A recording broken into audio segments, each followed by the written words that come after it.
Nis, tá grúpa antábhachtach a chuird an bia fáilhain.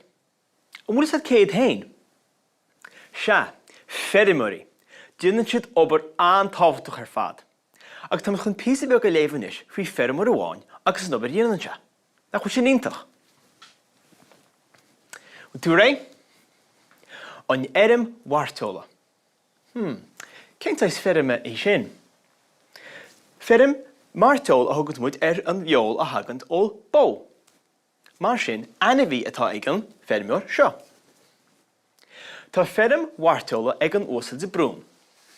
Tá cúnaí a mo faoin tua thart 3,000 ón mbaile móras cóngraí. Tá teach fheirme aige agus tá chuid páirceannaí agus forraigh na fheirme thart timpeall. Bíonn an uasal de brún dul chuig an mar go ealaí chun chud ealaí a cheannach.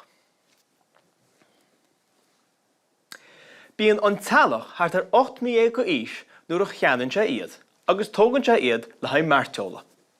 Nis, an focail sin, ealach.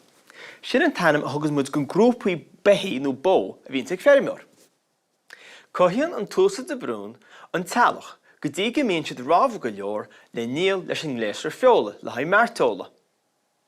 Díolann sé an tealach leis an ngléasar feola agus fáin sé airgid gach ainmhí a díolann sé.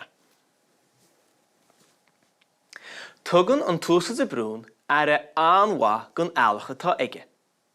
Sa saoire, ihin an tealach fér sa fáirc. Ach, sa dhíomhre, cuinnetar isteachad agus tugtar bia speisialta ghóib, meas gan géir, silas, orna rolaithe, gránbuí agus cruinneocht é.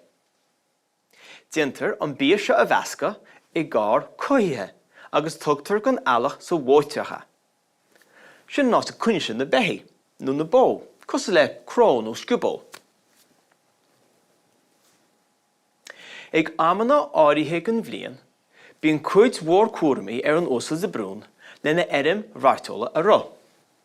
San airach agus sa saoire, le cuidú ó na chláán agus sa chuid oibrithe, baineann an túsa de brún fér gon silas. San óbhar, baineann sé orna, cruinneocht agus gránbuí. Déantar na bara seo a stóráil gon ealach le hithe nuair a bhíonn siad iste sa dhíomhre. Is cinál de leasachá nó gaeilge sciúdar a úsáidtar le cuidú le páirceanna fás. Leasachán, tastíonn mhaith fheirmeoirí sin a chur an talla. Mar deireann sé anseo, cuidann sé leis an talla go háirid nó támuid ag fásródaí bliana ní bliana.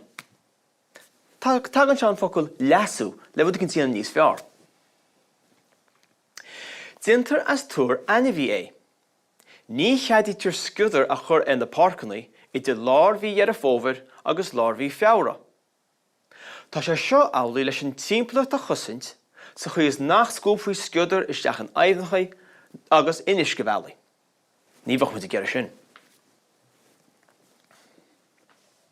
Ní cheadaítear fáilte a dhearra ó bhí bhean fómhair go dtí mí an bhharrta sa chuos nach scriosfaí neadacha éan. Le na chos sin, catha an túsa de brún fialaí a spréal agus spré speisialta an úsáid aige.